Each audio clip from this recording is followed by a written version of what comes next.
This October, our good friend died from brain cancer. We accompanied his wife and son to take him home to Nova Scotia for burial.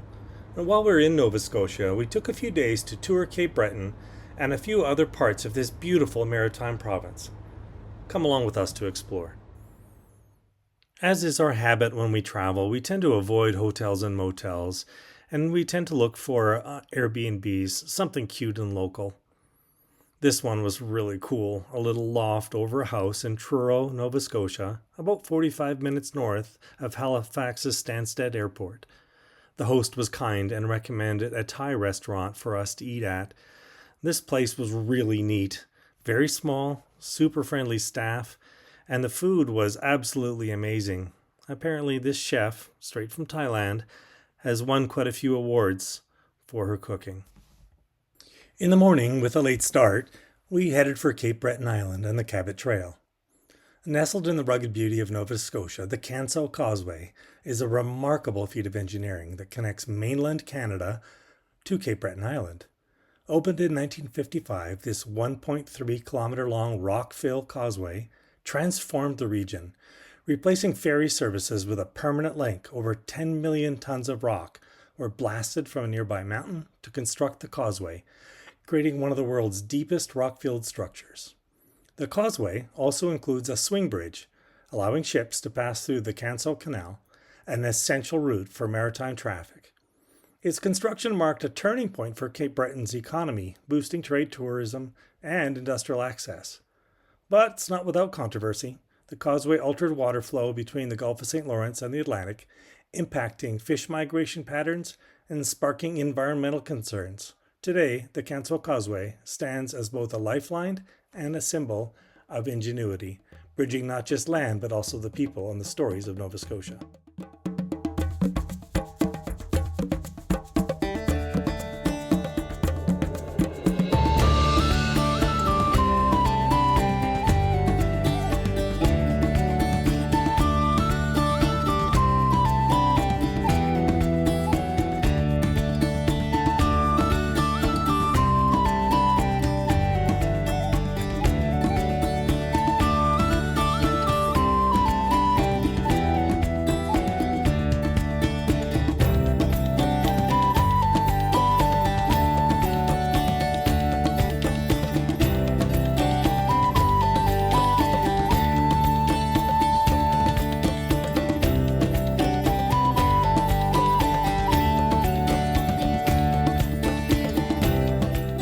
Winding through the rugged coastline of Cape Breton Island, the Cabot Trail is a 298-kilometer masterpiece of scenic beauty and cultural richness.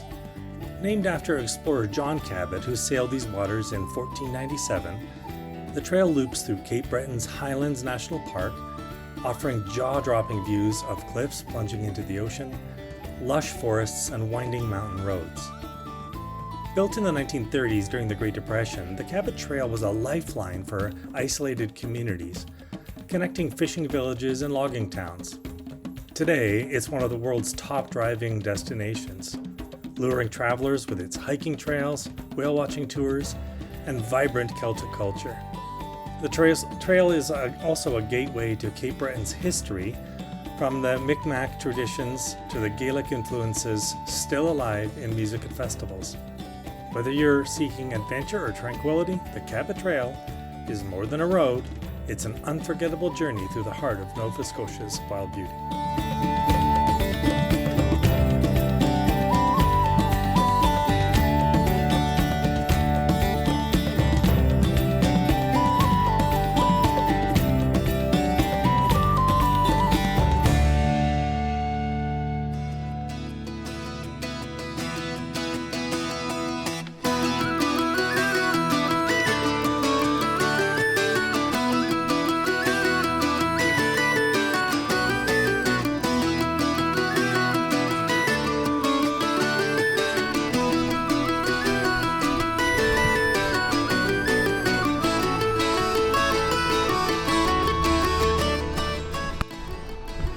Really beautiful here.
The journey through Cape Breton Highlands National Park begins at the unforgettable rocky Ingonish Beach, a natural marvel where the rhythmic crashing of ocean waves against the smooth, rounded stones creates a soothing symphony of sound. This beach is a geologist's dream. Those distinctive rocks that have been polished smooth over millennia by the relentless tides of the Atlantic. A fascinating feature of the Ingonish Beach is its natural sandbar, which splits the beach into two distinct sections. On one side, you have the salty Atlantic Ocean, on the other side, the tranquil freshwater lake, making it a rare spot where you can enjoy both types of water environments in one place. Legend has it that locals sometimes refer to the sandbar as the world's shortest hike because it offers visitors a chance to walk from saltwater to freshwater in just a few steps. Ingonish Beach sets the stage for the incredible diversity Cape Breton Highlands National Park has to offer. It's not just a beach, it's a gateway to the park's striking contrasts, the rugged cliffs of the coastline on one side and the serene, lush Acadian forests that stretch to the island on the other side. Keep your eyes peeled.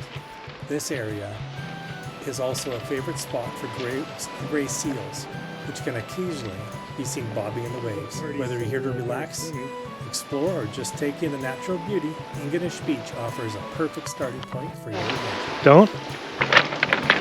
My mom's having a little bit of trouble here.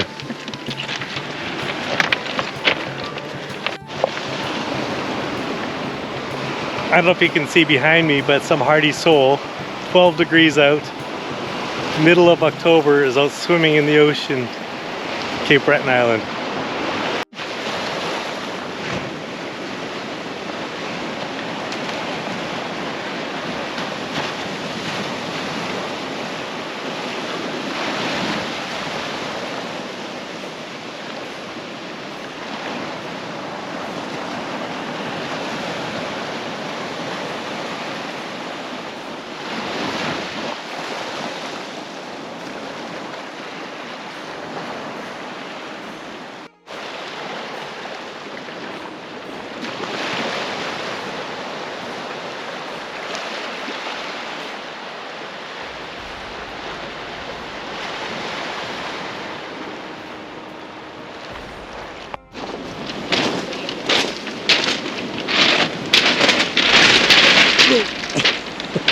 I'm falling down and Mom's taking selfies.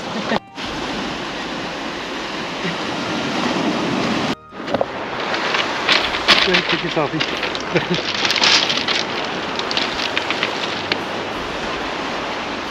Yep, got our selfie. We'll insert it here somewhere.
Mom's doing better. She's only limping a little bit.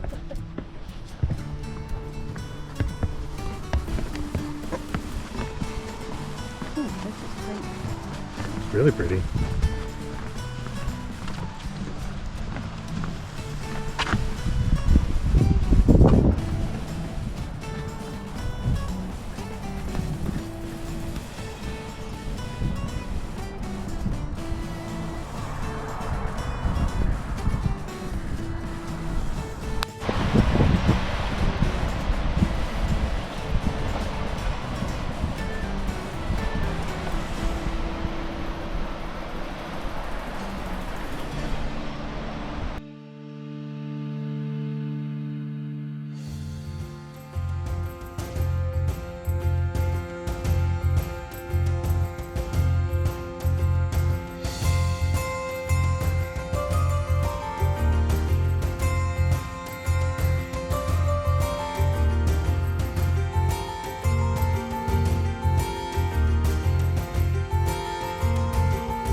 The Highlands of Cape Breton are a breathtaking blend of untamed beauty and ancient charm, where the mountains meet the sea in a dance as old as time.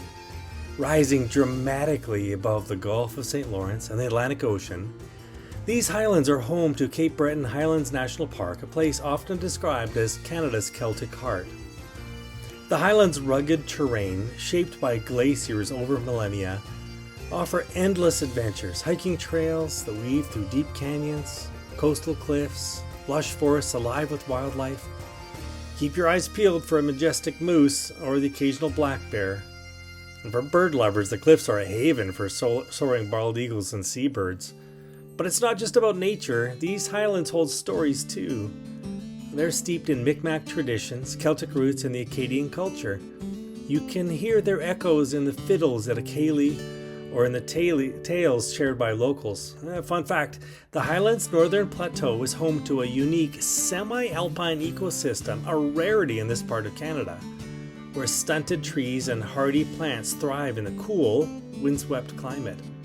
Whether you're hiking the iconic Skyline Trail, marveling at the vibrant fall foliage, or gazing out over the boundless blue ocean, the Highlands of Cape Breton are more than a destination. They're a journey into the soul of nature and history.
Not being able to find an Airbnb in the area, and many things being closed because it was the end of the season in October, we booked a room at the Mountain View Motel and Cottages in Pleasant Bay.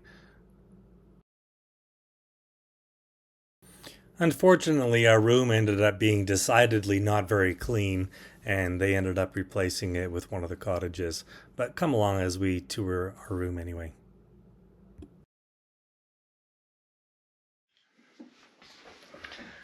Okay, here we are in our little room in the Mountain View Motel. It's all pretty old. Come for a tour. We got the world's smallest television.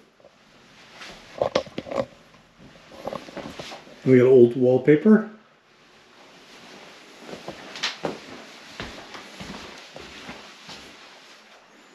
But it's clean. And right across there is a little restaurant. And tonight they're gonna have fiddle music starting in a few minutes. And they have lobster and crab and all that kind of thing. So come on over, let's go for dinner. This little place is a simple little restaurant. The food was pretty good. Lots of seafood. I had lobster. And this evening they have live entertainment.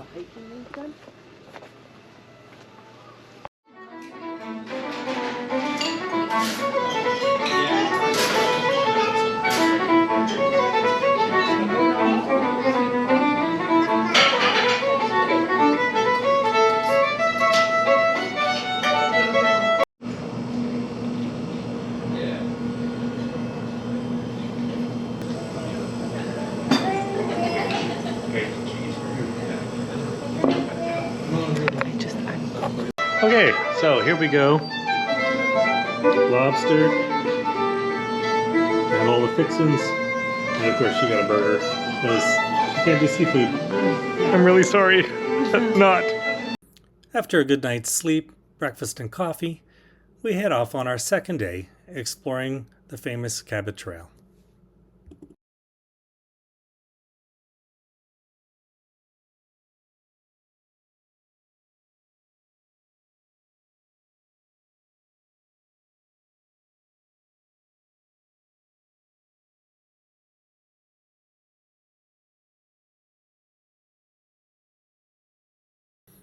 The harbour of Pleasant Bay is a picturesque little gem tucked into the rugged coastline of Cape Breton Island, where the mountains meet the sea in kind of spectacular fashion. And it's known as the whale-watching capital of Cape Breton. This bustling little harbour is a haven for both fishermen and adventurers. You can watch colourful fishing boats bob in the water as they bring in their daily catch in season, and a reminder of the village's deep-rooted maritime heritage. The harbour is the launching point for unforgettable whale watching tours, where you can spot majestic humpbacks, fin whales, and even playful pods of dolphins. Keep an eye on the sky too. Bald eagles are frequent visitors, soaring above the boats like they own the place.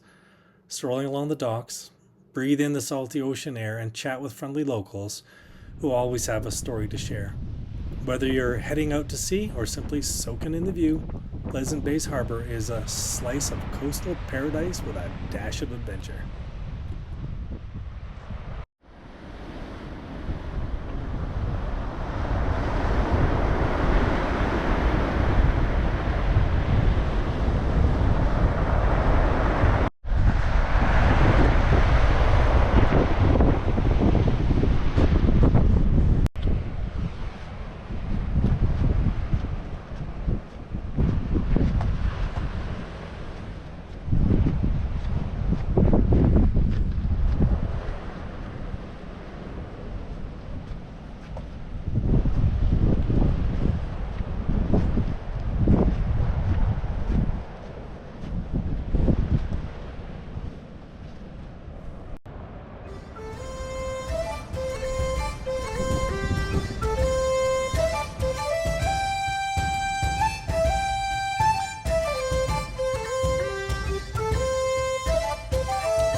really surprising. Just a few minutes ago, like 5 minutes ago, we were down in the harbor, and here we are looking down at the harbor from a great height.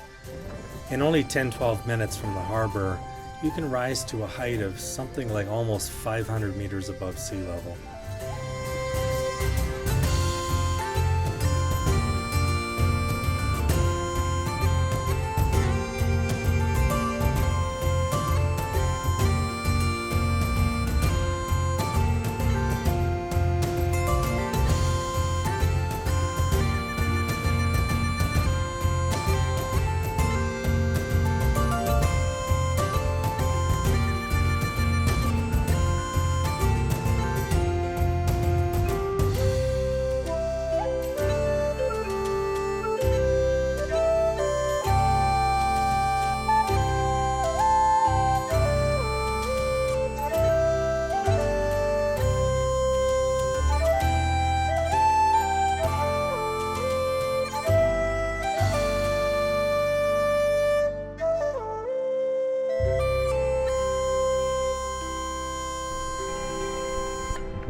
Well, it's about that time. Time to stop for a quick potty break.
Nestled along the rugged coastline of Cape Breton Island, the charming village of Cheticamp is a vibrant tapestry of history, culture, and natural beauty.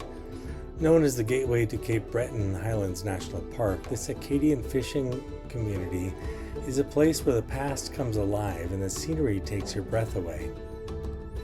Cheticamp's roots run deep with a history that stretches back to the 18th century when Acadian settlers arrived after being expelled from mainland North Nova Scotia during the Great Upheaval.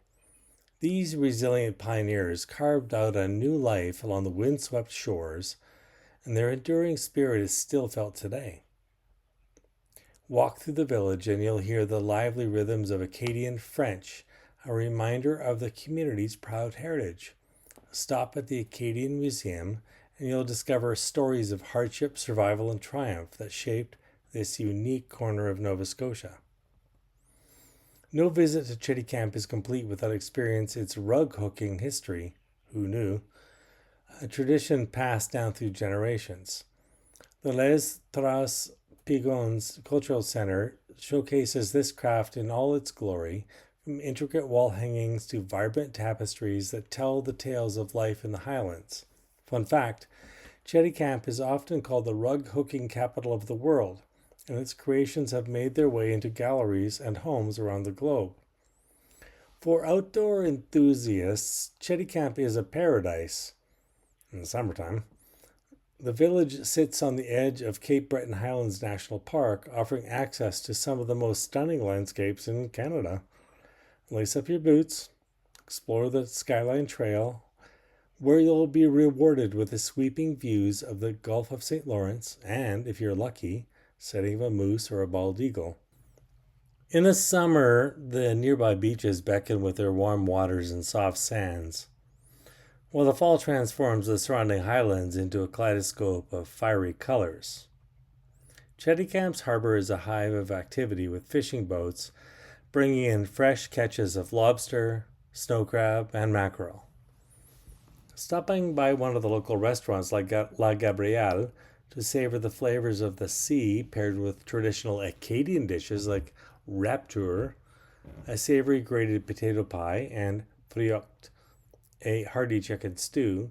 If you're in the mood for something sweet, try poutine râpé, not the French fries and cheese curds kind, but a dessert made from grated potatoes and molasses. The village is also a hub for music and celebration.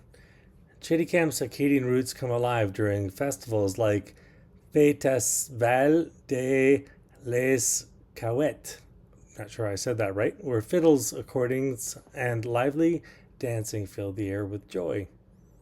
Even outside festival season, you can catch the traditional kitchen party, where locals and visitors alike gather for music, laughter, and a good time. As the sun sets over the Gulf of St. Lawrence, painting the sky in hues of orange and pink, Cheticamp takes on a magical quality. Whether you're strolling along the shoreline, watching the fishing boats return to port, or enjoying the warm hospitality of the people, Cheticamp offers a sense of connection to the land, to the past, to a way of life that is as vibrant as it is enduring. Cheticamp isn't just a village, it's a celebration of heritage, a gateway to adventure, and a reminder that the most memorable places are often those with the biggest hearts. Well, after a coffee and a cinnamon roll cake, the world is looking brighter. So we had what did we have? Hazelnut latte. Hazelnut lattes. This is a super cool little spot. Here just south of Cheticamp, about 10-15 minutes? Yeah. We went through Cheticamp and couldn't find a coffee place anywhere. And we're like, maybe they don't make coffee in Cape Breton. And that's wrong, they do. This place is awesome. Oh, hey, hold it. And we have good food. They have good food. They're awesome because they're open. And we're open. And see, everything closes up this time of year. I think this week is about the last week for everybody, right? Well, we're open throughout the winter. Oh, you are? Yeah. There you go. If you come here in the wintertime, drop by here. All right. Thank you. Thanks for coming in.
So we decided to turn off the main road of the Cabot Trail and finish the rest of our circumnavigation of Cape Breton on a small road. I think it's called Shore Road, for the last hour and a half or so. And it's a quite a bit smaller road and some smaller towns. And we stopped at this cute little beach. And I don't even know the name of the town. Inverness? Inverness. So let's go to the beach.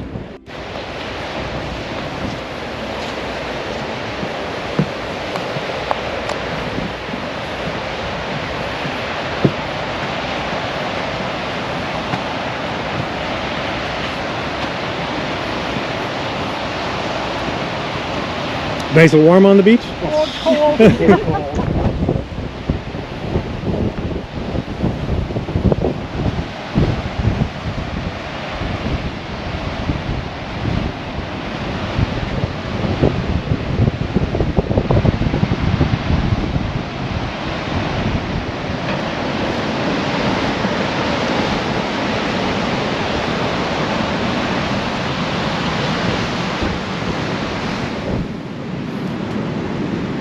Oh, look at her go. Her knee is healing, maybe.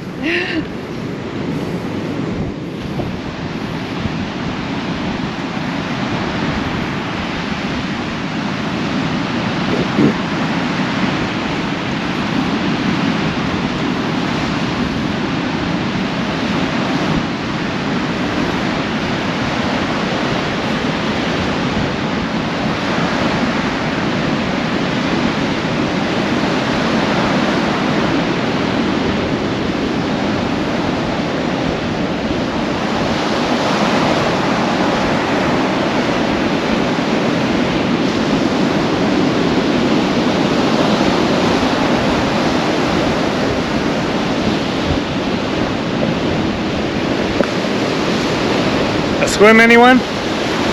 I think not.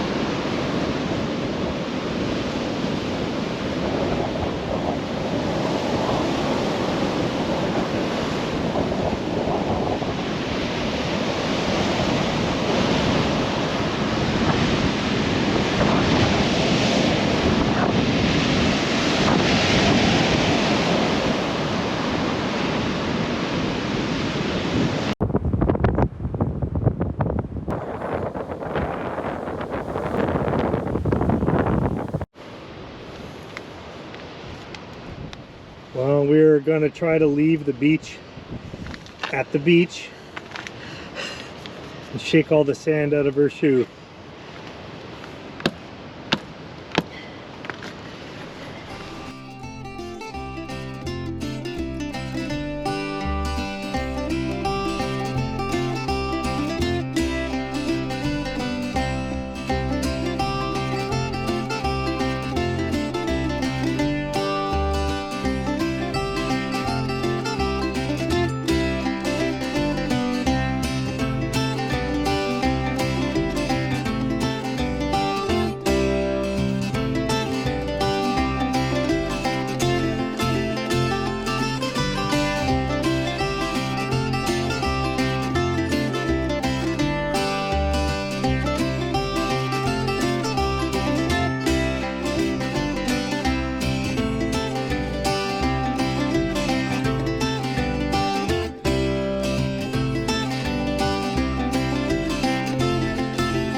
think it's something like that. I want to tell people the vintage.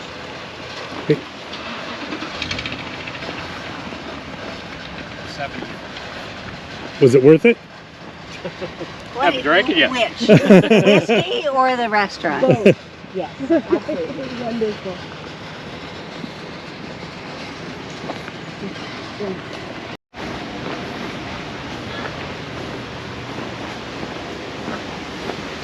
Register.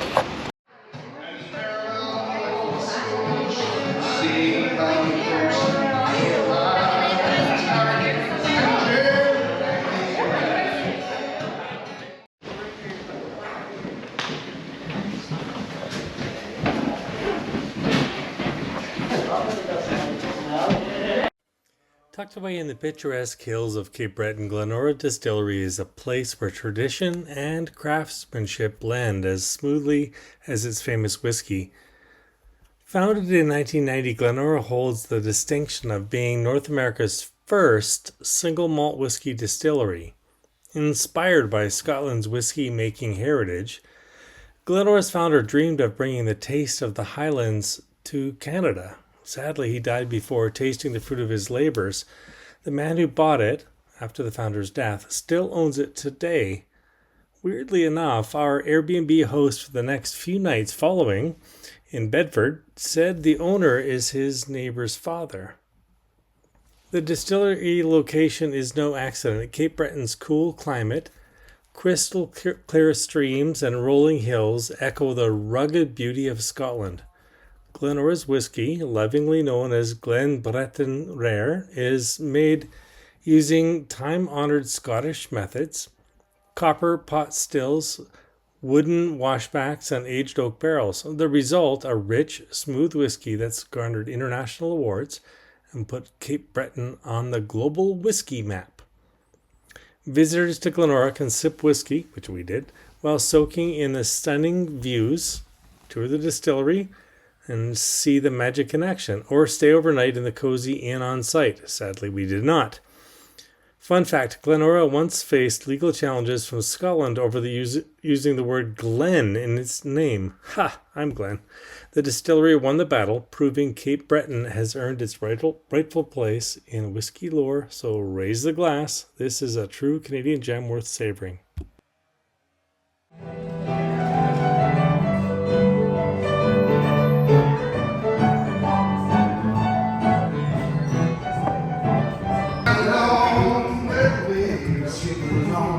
I got to see the blue.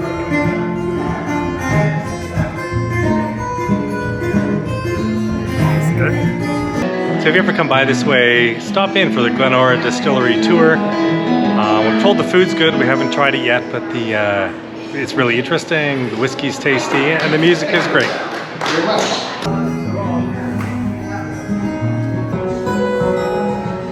Well, let the happiness begin.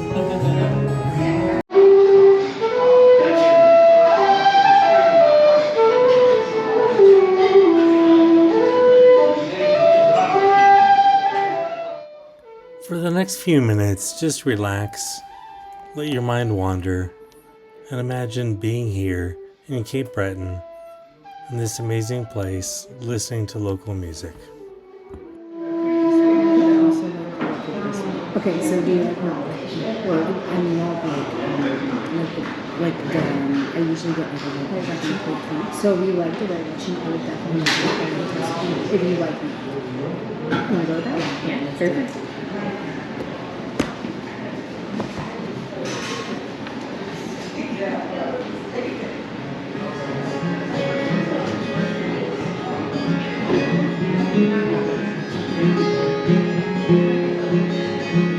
Sunny lands on the farm, wide open space. Take out your sneakers, get up the race, lay down your head. Sweet river bend, some of your memories were responsive. Sunny, don't go away, I'm here all alone. Your daddy said he never comes home. Nights gets long and the silence goes on. Now I'm feeling so tired, not all that strong. It's 100-mile town, sunny river there. Goes to the highway, stands three stairs. The bell comes forward, the bell never sold. He still dreams of streams, silver and gold. In sunny dawn, away, I'm here, all alone thinking, Daddy's there, never consoled. Nights get long, silence goes on. Now I'm feeling so tired, none of that strong.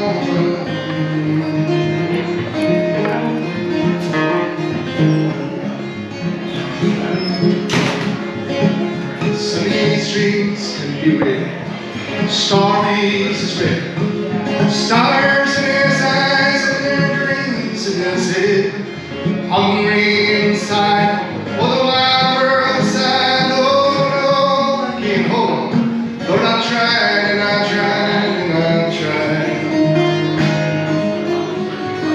In sunny dawn and rain, I'm here all alone. Daddy said he never comes home, and the nights get long, and silence goes on. Now I'm feeling so tired, none of that song.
visits my grave in the night when fleets will.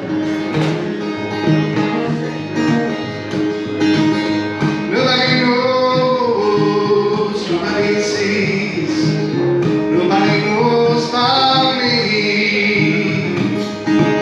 Nobody knows about me.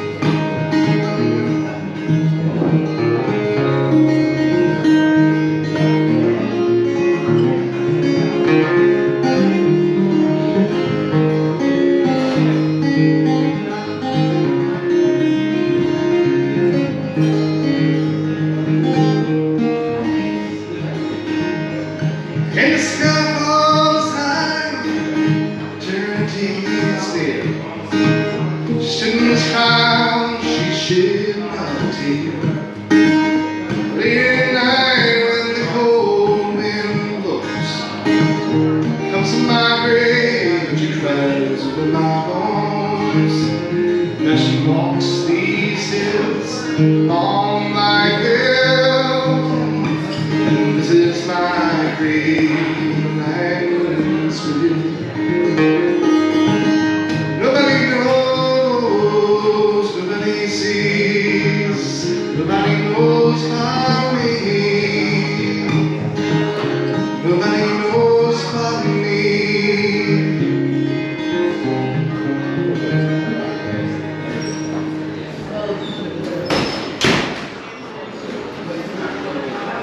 I will set this here for you.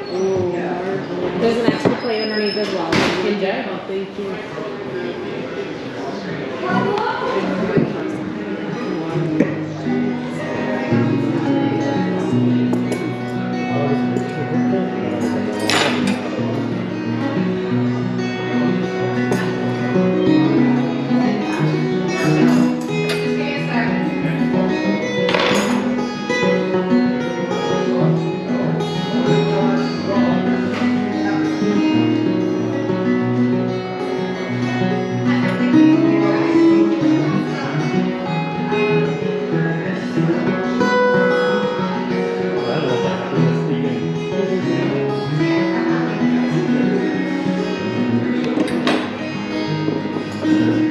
In the city of Chicago,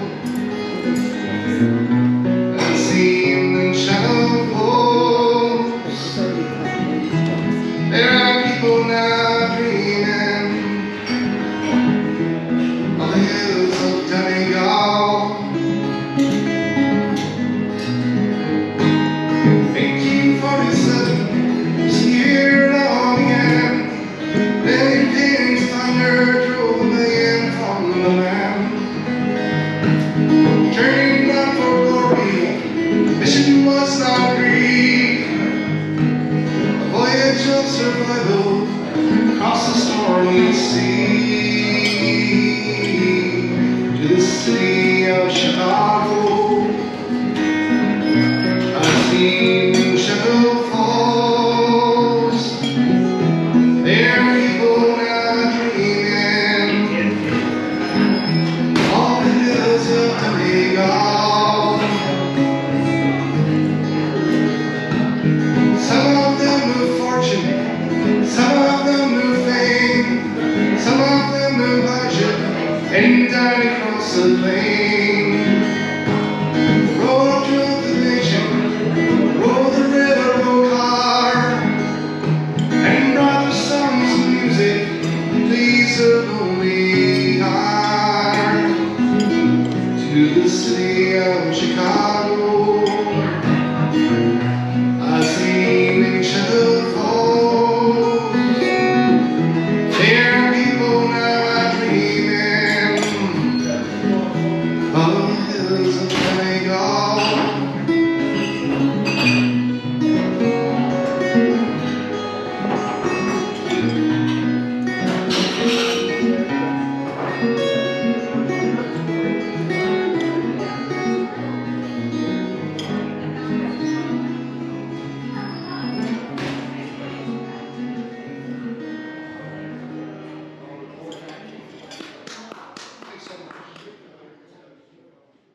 After our friend's funeral, we wandered the few blocks down to the waterfront in Bedford. We were just drawn by the water. I wanted to look out at the harbor, and then the harbor was full of sailboats. And at first, all these boats were just sailing around randomly, but later, as the afternoon went on, they formed up into a race, and there was a sailboat race. As they always say, when there's one boat out on the water, there's someone sailing. When there's two boats on the water, there's a race.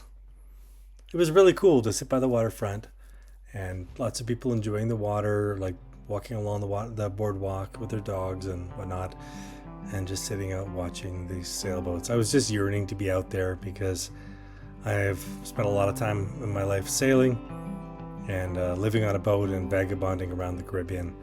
And this is really cool to see. Loved to have been out there, but it was really cool to watch.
So we're here at a winery. Don't know what to expect besides wine and maybe some food. It's a place called Benjamin Bridge, and it's by Wolfville. I believe the town is Wolfville. So let's go see.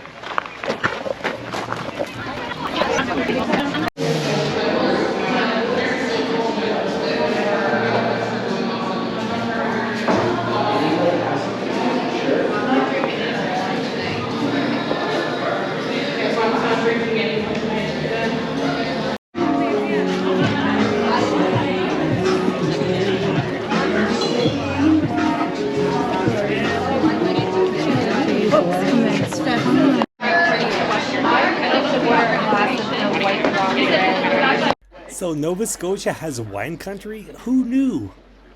We found that nestled in the heart of the Annapolis Valley, Benjamin Bridge Winery. It's a kind of a sparkling jewel in Nova Scotia's growing wine scene. Knowing for crafting world-class sparkling wines, this vineyard has put Canadian bubbles on the global map. And they were founded back in 1999. Benjamin Bridge draws inspiration from the Champagne region of France, which I bumped around many years ago. While embracing the unique terroir of the valley, its secret is a cool maritime climate and mineral-rich soils that give their wines a crisp, vibrant flavor. But Benjamin Bridge isn't just about wine, it's an experience. So you can picture yourself, which you can right now, sipping a glass of their signature Nova 7, which we tasted, a slightly effervescent, aromatic delight as you soak in the stunning views of the rolling vineyards framed by the dramatic Cape Blomidon cliffs. Fun fact, their sparkling wines have been compared to some of the best champagnes in blind tastings, proving you don't need to cross the Atlantic for exceptional fizz. Whether you're a seasoned connoisseur or just love a good glass of wine, Benjamin Bridge is a place where Nova Scotia's natural beauty and winemaking excellence come together in every sip. We did find it a little bougie though, and wish there was more food, but it was a cool experience. Okay, so that was a lot of fun. We had a tasty glass of wine, walked through the vineyard a little bit. They didn't really have food, so we're actually looking for lunch. So on we moved, looking for something to eat. It was pretty cool. Who knew there was wine country in Nova Scotia? So while we're here in Nova Scotia, we decided to take in a couple more sites. And so we're here at the world famous Peggy's Cove. Come on, let's take a look. Standing proudly at the heart of Peggy's Cove, the Fisherman's Monument is a stunning tribute to Nova Scotia's maritime heritage. It was carved directly into a massive granite boulder by renowned sculptor William E. DeGarth. This breathtaking relief honors the courage and resilience of the region's fishermen and their families. The sculpture, featuring 32 figures, including fishermen, their wives, and guardian angels, tells the story of life at sea, of hard work, faith, and the bond between land and water. Fun fact, DeGarth created this masterpiece right in his backyard, chipping away at the granite over 2 decades. A visit to this monument is more than sightseeing. It's a step into the heart of Nova Scotia's seafaring soul, set against the timeless beauty of Peggy's Cove.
Have a better latte than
So here we are at the famous Peggy's Cove lighthouse, and some dude playing a Swiss horn behind us. He's really loud, and I'm not sure he's on key. It's fun though.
We're good.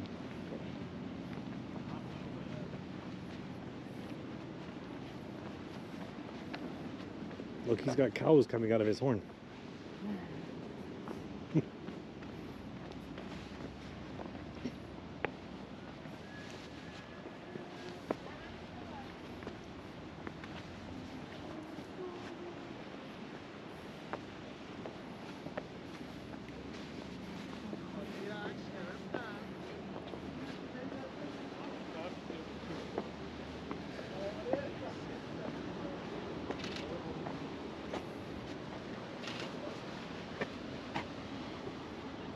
Warning, injury and death have rewarded careless sightseers here.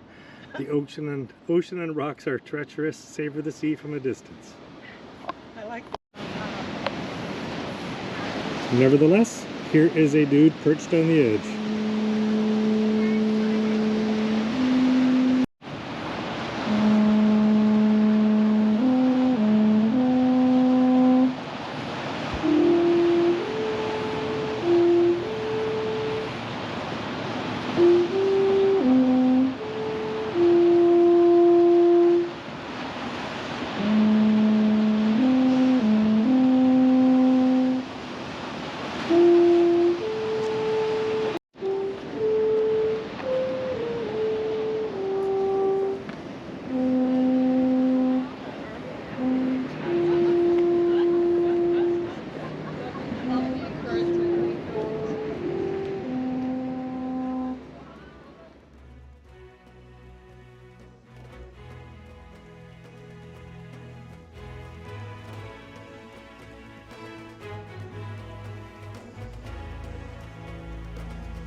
Freedom 55. This boat here, its name is Freedom 55. I'm not sure if it worked or not. We've arrived and are leaving just before all the crowds showed up. I think our timing was perfect. As is our usual habit, we stepped just outside the main touristy area to find some food. We found Bubba Magoo's, a really beautiful bistro where the staff actually knows the guy that went out and caught the fish. Fresh, hand-breaded fish. Highly recommended if you get to visit Peggy's Cove. Well, it just so happened that some family from far away was in Halifax the same time as we were visiting their kids. We got to go to church with them on Sunday night, and as it happened to be one of their birthday, we got to spend an evening eating sushi.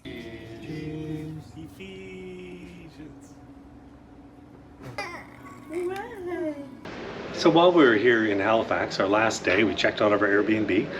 decided to take a walk along the waterfront, take the ferry, and come here to the Maritime Museum of Halifax. So come along, we'll try to show you some highlights. There's a major exhibit for the Titanic at the museum, and it's fascinating. But I gotta tell ya, it's a little creepy to look at all these artifacts and photos of this great tragedy. Gotta see it though, but it's a little weird. I was wondering if it was On the ionization in the atmosphere, Yeah. it could bring it down, or it could The allow black it thing to is the go switch. even higher. Now, so this is this would be what we call That hazel, is great. which is from like Okay. a so.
Every sailor knows this guy, Joshua Slocum, Sailing Alone Around the World, very famous book, hand-built the boat from trees he felled himself. Really cool to see this display.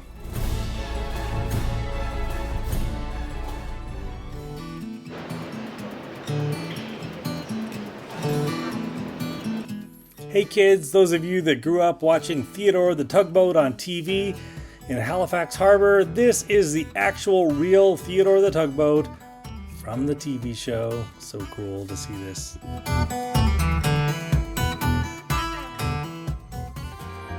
Well, what do you know? A piece of home, HMCS Calgary, famous ship from World War II. I've read about this before, but seeing this display was so cool. On December 6, 1917, Halifax was rocked by the largest man-made explosion before the atomic bomb. Two ships collided in the harbor. One was packed with explosives. The result? Devastating. The blast leveled entire neighborhoods, killing nearly 2,000 people and injuring thousands more. Shockwaves shattered windows some 50 miles away, and a massive tsunami ensued. It's tragic, yet a fascinating chapter in maritime history in Canada, and it shaped Halifax forever.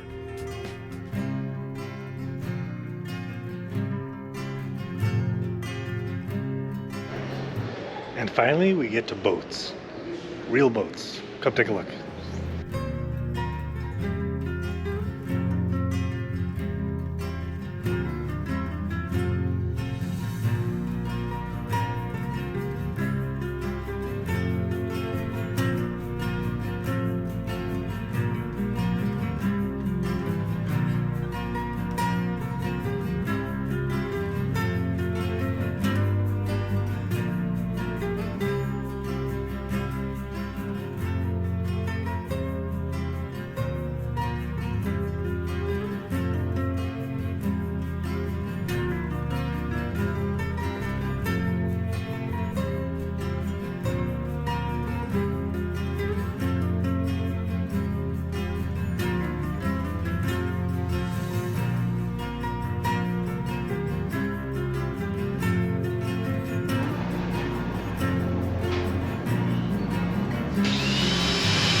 Right behind the Maritime Museum is the Halifax Waterfront. The Halifax Waterfront Boardwalk is one of the longest of its kind in the world, stretching nearly 4 kilometers along the bustling harbour. It's a perfect blend of history, culture, stunning views, and fun. As you stroll, you'll find historic buildings turned into vibrant shops, restaurants, offering everything from fresh seafood and local craft beer, yum, both, street performers, bringing energy to the boardwalk, while the ocean breeze and sounds of lapping water set a relaxing tone. You can visit the iconic spots like the Maritime Museum, which we just did, or hop on a ferry to Dartmouth, which we're about to do. And whether you're watching ships come and go, including military ships right next door, indulging in a beaver tail pastry, we didn't, or soaking up the maritime charm, the Halifax Boardwalk is an unforgettable experience that captures the heart of the city.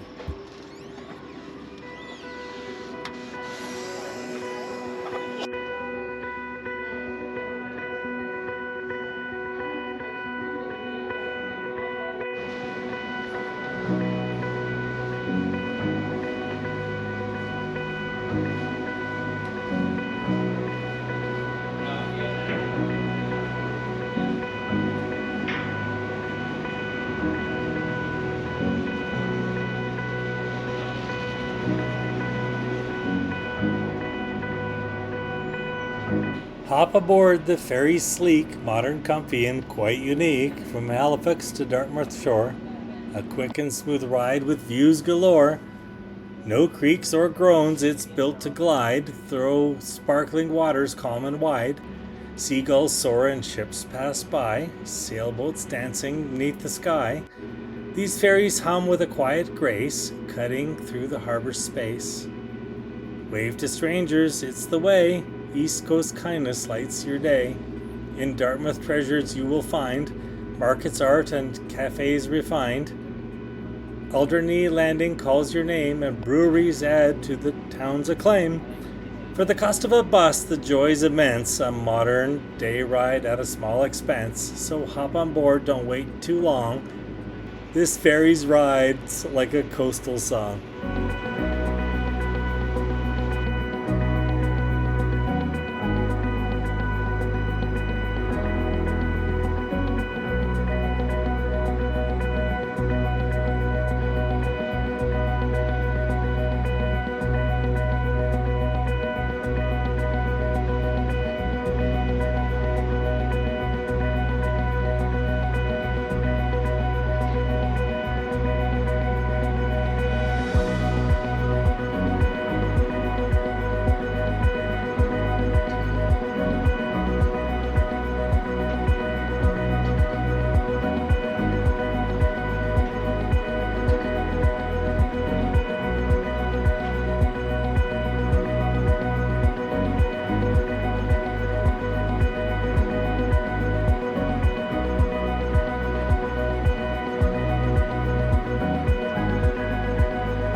Arriving in Dartmouth, we went in search of food, right on the wharf, right beside the ferry terminal.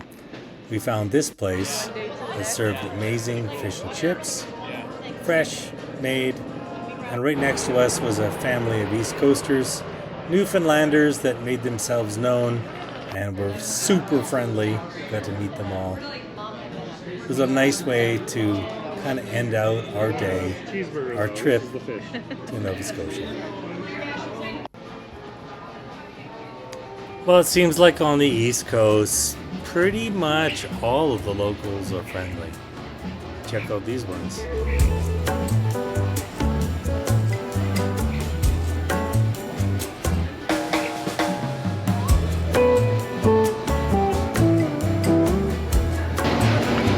Well, that was fun. We had lunch in Dartmouth across the Halifax Harbour. Now we're heading back to the ferry, back to the Halifax Waterfront for a bit of a walk, and then off to the airport.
next generation coming in. These are my kids coming in here. Well, there's my son at home training the birds. Oh gosh, Nice. the bird's as big as he is. How many are in the program? The birds or the kids? The birds? There's 2 birds right now. So there's Nova on my head in the front of the newspaper. Oh. But here's He's famous. There's my kids. So my 13-year-old son, 11-year-old daughter. So they're working down here in the summer months with me. They're back to Nice. school, right? So That's Very it's excellent. pretty fun. Waterfronts are fun. Always the most interesting people and things on the waterfront.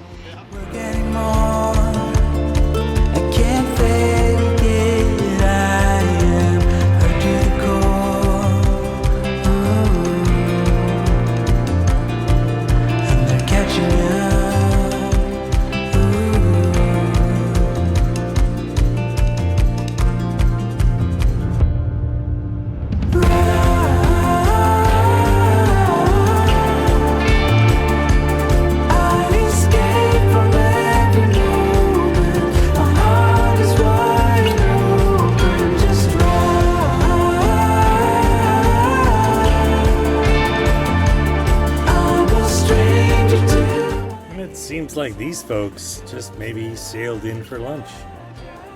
Sounds like a good idea.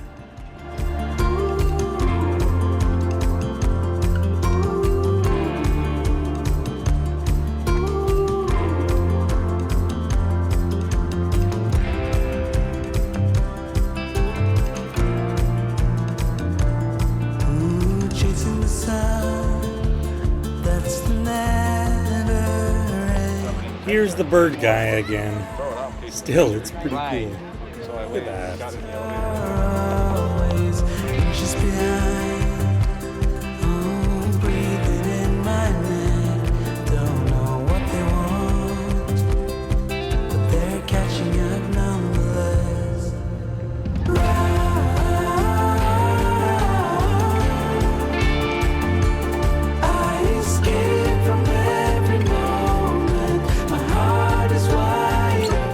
There's nothing better, it's plain to see, than being near water, wild and free. A harbor's edge where the world feels wide, and the pull of the tides, the ocean's pride. The breeze whispers stories of far-off lands, while waves lap softly against the sands. The salt in the air, the gulls in flight, the waterfront stroll feels just so right. The docks come alive with sights and sounds, boats gently rocking, the ropes unbound. Children's laughter, a distant tune, reflections simmering under the moon. Walking along where the sea meets the shore, every step invites you to explore. From weathered wood planks to stone-lined trails, a sailor's spirit in the wind prevails. Your thoughts drift away like the boats that roam, a sense of adventure, a feeling of home. Each ripple and wave a soothing embrace. There's a peace and magic in this special place. So stand at the edge where the world meets the sea. Let go of your worries, just let them be. There's truly nothing that can compare to the joy of the water and the freedom there.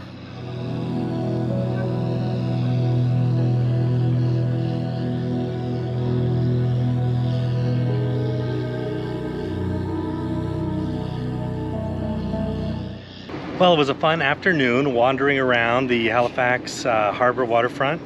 I went to the Maritime Museum and rode the ferry. Just did a lot of walking around. It's beautiful down here. But it's 19 degrees and sunny and -3 and snowing at home. But nevertheless, we got to go get our car and start heading for the airport and heading home. It was a fun trip. Yeah. Hope you enjoyed coming along. See you in the next one.